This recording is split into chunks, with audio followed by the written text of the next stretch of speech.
오늘은 고린도전서 12장 1절부터 11절까지 영적 은사에 대한 교훈 4칸에서 여러분과 함께 하나님 말씀을 나누도록 하겠습니다. 성령의 은사에 대한 것은 고린도 교회의 가장 중요한 문제거리 중 하나였습니다. 그 문제가 고린도전서 12장에서 14장까지 다루어지고 있습니다. 은사를 받은 사람들은 은사의 성질과 올바른 사용 자세와 용도를 모르는 것은 안타까운 일이기 때문에 그렇습니다. 어떻게 보면 성령의 은사에 대해서 이야기를 하는데 성령의 은사를 받은 사람의 가장 중요한 기준이 하나 있다. 가장 중요한 그 기준만 바로 알면 된다. 그렇게 강조하고 있습니다. 그 기준이 뭐냐? 사람들은 이 기준보다 이 성령의 여러 가지 은사가 자기에게 나타나기를 바라고요. 그 다음에 그 은사가 나타나면 자기를 드러내고 과시하기를 바랬습니다. 그 기준이 뭐냐?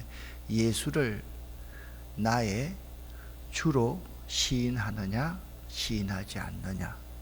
그게 가장 중요한 기준이다. 그렇게 말하고 있습니다. 그러니까 예수를 나의 주로 시인하면 사실 모든 은사는 저절로 따라오는 것이지, 예수를 순간순간 내 인생의 구원자요, 내 인생의 진정한 주인입니다 라고 고백하지 않으면서 은사만 자꾸 자랑하려고 하면, 은사에 대해서 말을 하려고 하면 그건 너무나도 잘못된 것이다. 그렇게 말씀하고 있습니다. 자, 그래서 1절부터 3절은요, 이 분별하는 원칙에 대해서 우리에게 말씀하고 있습니다. 쉬운 성경으로 읽어보겠습니다. 성도 여러분, 나는 여러분이 성령께서 주시는 선물들에 대해 모르기를 원치 않습니다. 여러분은 이방인으로 있었을 때 말도 못하는 우상의 이끌림을 받았다는 사실을 아실 것입니다. 그러므로 여러분에게 알려드릴 것이 있습니다. 하나님의 성령으로 말하는 사람은 예수님은 저주받은 사람이다 라고 말하지 않으며, 성령을 통하지 않고서는 예수님은 주님이시다 라고 말할 수 없습니다. 아멘.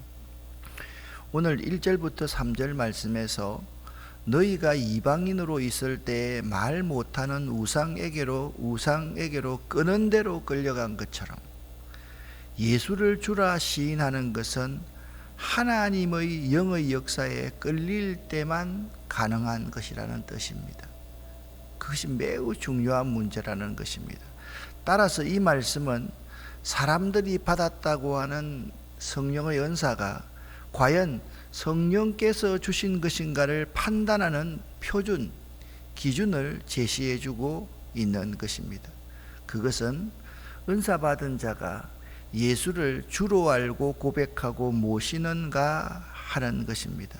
바로 이런 은사만이 진실된 것입니다.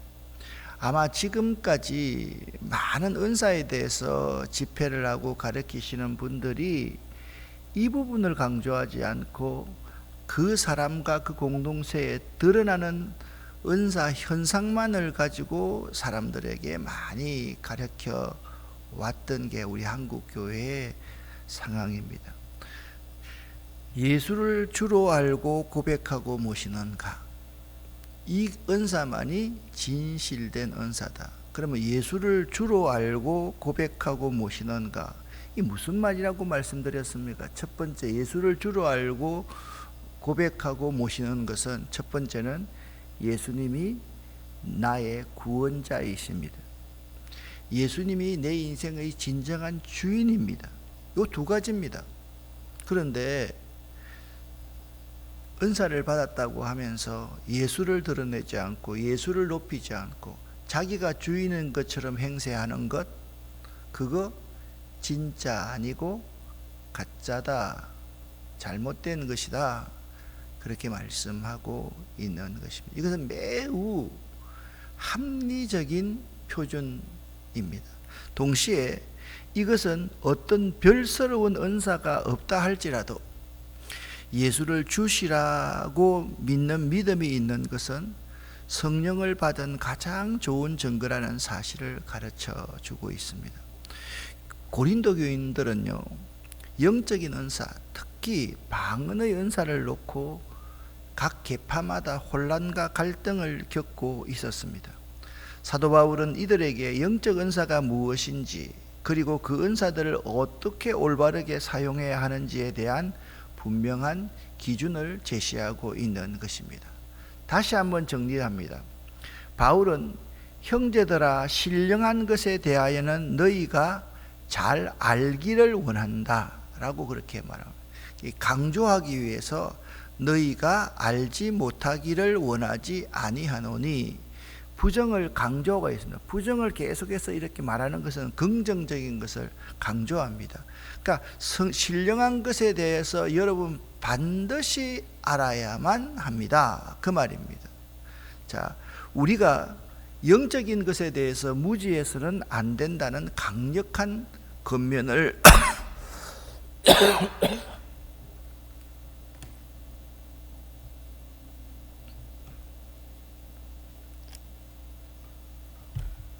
강력한 권면을 하고 있는 것입니다. 영적인 은사는 신비롭지만 동시에 하나님께서 우리들에게 주신 선물이므로 이 은사들을 올바르게 알고 사용할 줄 알아야만 합니다. 사도 바울은 이어서 그들이 이전에 우상에게 끌려다녔음을 상기, 첫 번째는 은사에 대해서는 반드시 바로 알고 믿어야 된다. 두 번째, 여러분이 믿지 않을 때는 우상에게 끌려다녔지 않습니까? 이 우상이 이끄는 대로 끌림을 받았지 않습니까? 여러분이 이제 예수를 믿게 되었기 때문에 성령에 이끌려서 이 자리에 앉아 있습니다 라고 두 번째 말씀하고 있습니다. 자, 그래서 전체적으로 한 번 더 정리하면 이렇습니다. 성령 하나님의 진정한 표지가 뭐냐? 예수 그리스도를 누구로 고백하느냐, 그것이 가장 중요한 것이다 라고 말씀하고 있어요. 그 기준이 3절에 나옵니다. 그러므로 내가 너희에게 알리노니 하나님의 영으로 말하는 자는 누구든지 예수를 저주할 자라 하지 아니하고, 또 성령으로 아니하고서는 누구든지 예수를 주시라 할 수 없느니라. 아멘. 그러니까 여러분, 오늘 이 시간부로 잘 우리가 정리해야 될 부분이 있습니다. 성령의 은사가 필요 없다는 말이 절대로 아닙니다.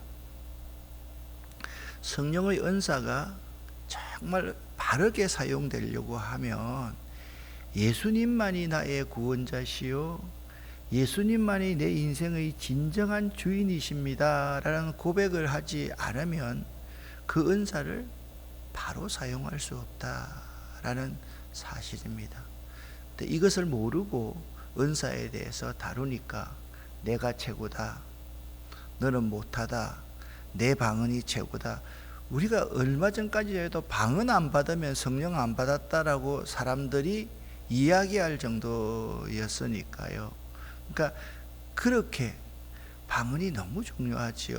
그런데 그 방언 때문에 교회 공동체가 깨어지고 내가 너보다 낫고 내가 상대를 미워하고 질시하고 패거리를 나누고 이렇게 하는 것은 사실 정말 바람직하지 않은 행동이다, 그렇게 말씀하고 있습니다. 그래서 예수를 저주하는 영이 있고요, 예수를 주로 시인하는 영이 있습니다. 예수를 저주하는 영은 우상이 이끄는 영이고, 예수를 주로 시인하는 영이 있는데, 이것은 오직 성령 하나님의 도우심으로만 우리는 예수를 우리의 구원자, 우리의 주인으로 고백할 수 있습니다. 여러분 한번 따라 해보시기를 바랍니다. 예수는 나의 구원자요, 나의 주인이십니다. 아멘. 여러분, 예수를 구원자로 모시기는 어렵지 않습니다. 근데 예수님을 진정으로 내 인생의 주인으로 모시는 사람은 많지 않습니다. 여러분, 이 금덩어리가 내 겁니다 라고 말하는 사람은 예수를 진정으로 믿는 사람이 아닙니다. 내 인생, 내 건강이 내 겁니다 라고 말하는 사람은 잘못됐습니다. 내 자녀와 내 가정이 내 겁니다 라고 말하는 사람, 제가 지금 가장 중요한 순서대로 말씀을 드리는 겁니다. 그 잘못된 겁니다. 정말 여러분들이 한번 이 시간 고백해 볼 수 있기를 바랍니다. 확인해 볼 수 있기를 바랍니다. 예수님이 진정한 나의 구원자요, 내 인생의 주인은 예수님인가? 이 점이 매우 중요하다라는 말입니다. 이 고백이야말로 성령이 우리 안에 거하고 계신다는 가장 확실하고 강력한 증거이다 라고 말씀하고 있습니다. 우리가 은사를 받은 것도 중요하지만 그 모든 은사보다 더 중요한 것은 예수 그리스도를 나의 주님으로 고백하는 믿음입니다. 그래서 12장 제일 마지막에는 이런 말씀이 있습니다. 이제 내일 하겠죠. 여러분들이 정말 구할 가장 중요한 은사는 바로 이것입니다. 사랑입니다. 사랑입니다. 사랑. 그러니까 여러분 12장부터 14장까지 각가지 은사에 대해서 말을 많이 하는데 딱 두 가지만 잘 외우면 됩니다. 예수를 주라 시인하는 사람이 되라. 가장 중요하고 사모할 은사는 사랑이다. 자, 그 두 가지만 명심하면 나머지는 그렇게 어렵지가 않습니다. 그래서 오늘 이제 4절부터 11절까지는 이 은사의 다양성과 일치성, 은사의 목적, 은사의 목록에 대해서 잘 말씀하고 있습니다.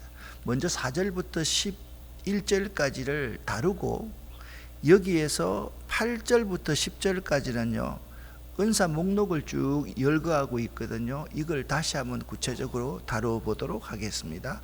4절부터 11절까지를 함께 읽습니다. 선물은 다양하지만 성령은 같은 성령이십니다. 섬기는 일은 다양하지만 주님은 같은 주님이십니다. 일하는 것은 여러 가지이지만 모든 사람 속에서 모든 일을 하시는 분은 같은 하나님이십니다. 성령께서 각 사람에게 나타나신 것은 공동의 이익을 얻게 하려는 것입니다. 어떤 일은 성령으로부터 지혜의 말씀을, 다른 사람은 동일한 성령에게서 지식의 말씀을 받았습니다.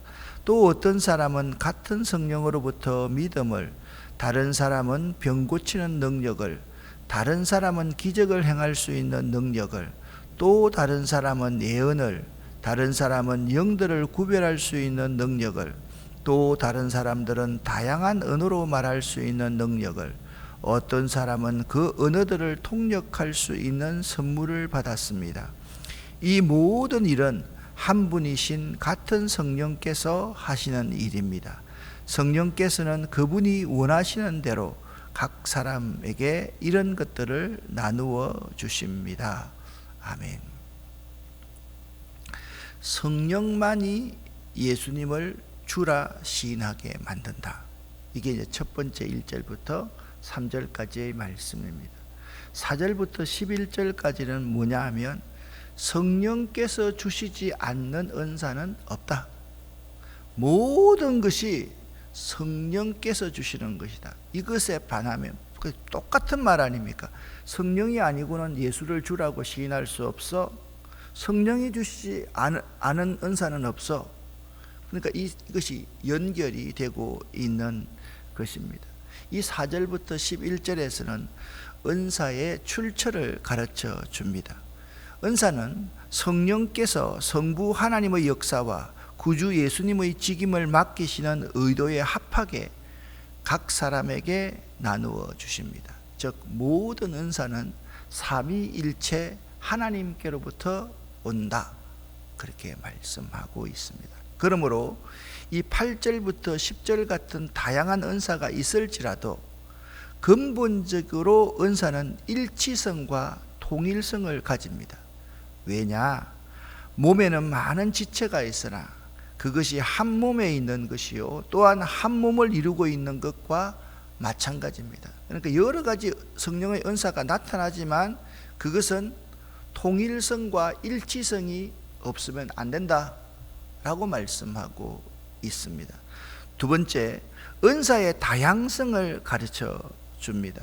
즉, 한 성령께서 나누어 주시지만 그 뜻에 따라서 여러 모양으로 주어진다. 그걸 이제 나중에는 말합니다. 이 성령은 교회 공동체의 유익을 위해서 허락하시는 것이다. 그렇게 정확하게 말씀하고 있습니다. 이 다양성은 분열과 혼란을 위한 것이 아니고 그것이 조화, 하모니를 이룸으로써 보다 풍부한 일치를 이루도록 하신 하나님의 지혜와 부요하심의 표현입니다. 은사를 주시는 목적을 세 번째는 가르쳐 주고 있습니다. 은사는 교회의 유익을 위해 주어진 것으로, 자, 그러면 다시 한번 앞으로 돌아갑니다. 은사를 받았다고 해서 분열되고 우리 척에 있는 사람이 가장 좋은 은사를 받았고 저 척에 있는 사람들은 그 은사 대수롭지 않은 거야, 우리 방언이 최고야, 이렇게 말한다고 하면 그건 잘못됐다라는 거예요. 은사는 교회 공동체의 유익을 위해 봉사하고 덕을 세워야 하는 것이 은사이다. 은사보다 더 중요한 것은, 그래서 어떤 이단들은 교리적으로 있잖아요, 그렇게 어마어마하게 잘못한 게 없어요. 조금 잘못했어요. 근데 그 이단들이 들어가면 교회 공동체를 깨트리는 거예요. 교회 공동체를 분열시키고 서로 싸우게 만드는 거예요. 그러면 여러분, 교리적으로 틀리지 않았다고 해서 그 사람들이 이단이 아니냐? 아닙니다. 뭐라고 말씀? 모든 은사는 통일성과 일치성이 있어야 되고 또한 다양성이 있어야 되는 거예요. 상대가 나 다르다는 것을 인정해야 되는데 자기만 최고다고 말을 하고 교회 공동체를 깨뜨리면 그것은 성령께서 주시는 은사가 아니기 때문에 그런 문제를 이단을 다루고 신학을 하는 사람은 중요하게 여긴다라는 것입니다. 교회 교인들 가운데 참 그런 분들도 많습니다. 은사를 받았다고 해서 막 여러 가지 막 열심인 것 같은데 우리 교회 이야기하는 거 결코 아닙니다. 그 사람만 들어가면 구역이 나누어지고 사람들 간에 서로 시기하고 질투하고 그러면 그것은요 성령의 역사라고 말할 수 없다라는 것입니다.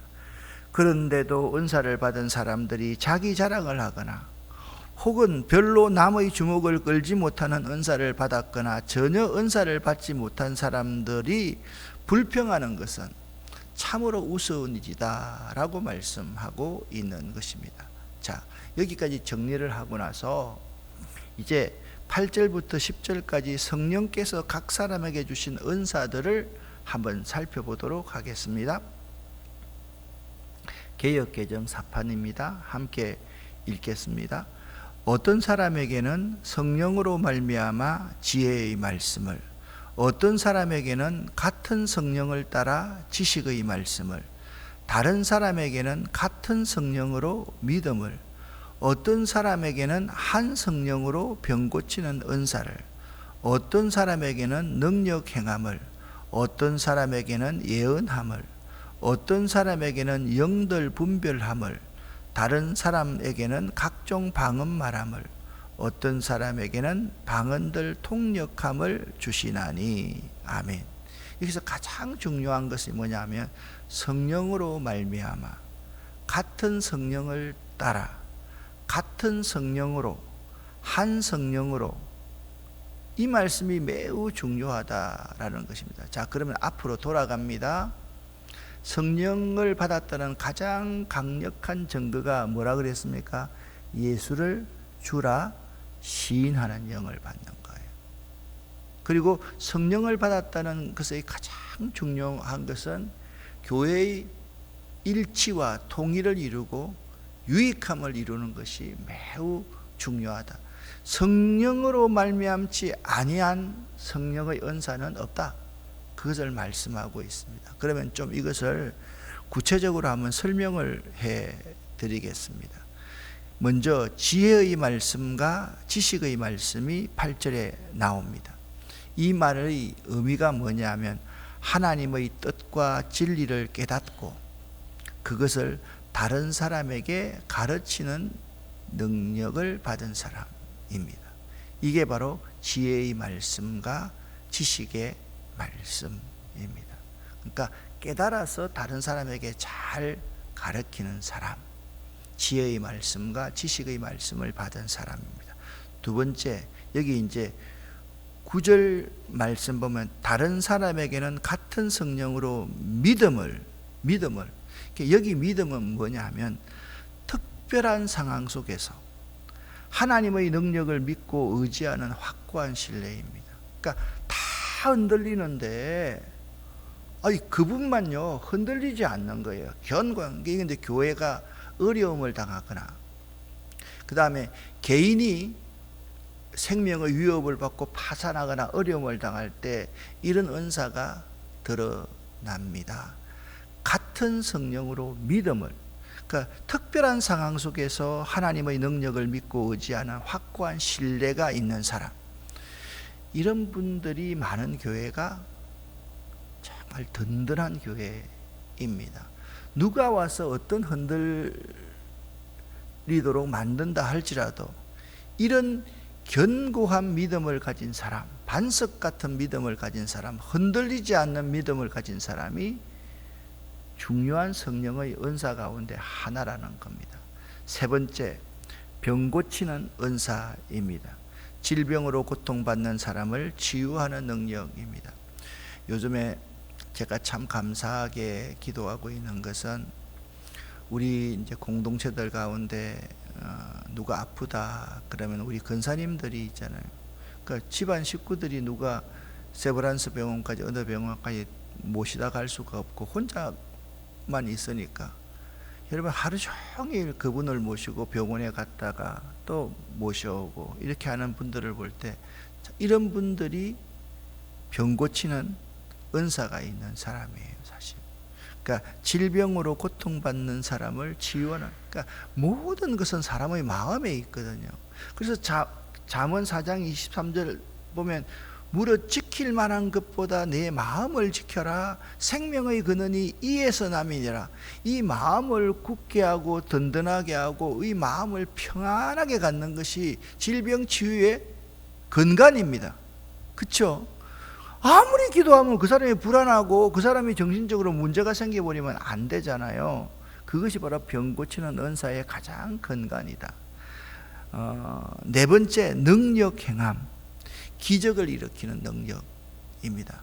이런 분들이 간혹 많습니다. 이 능력 행함은 주의 종들 가운데 많다, 그게 아닙니다. 평신도들 가운데도 이런 능력 행함이 참 많이 있을 수 있습니다.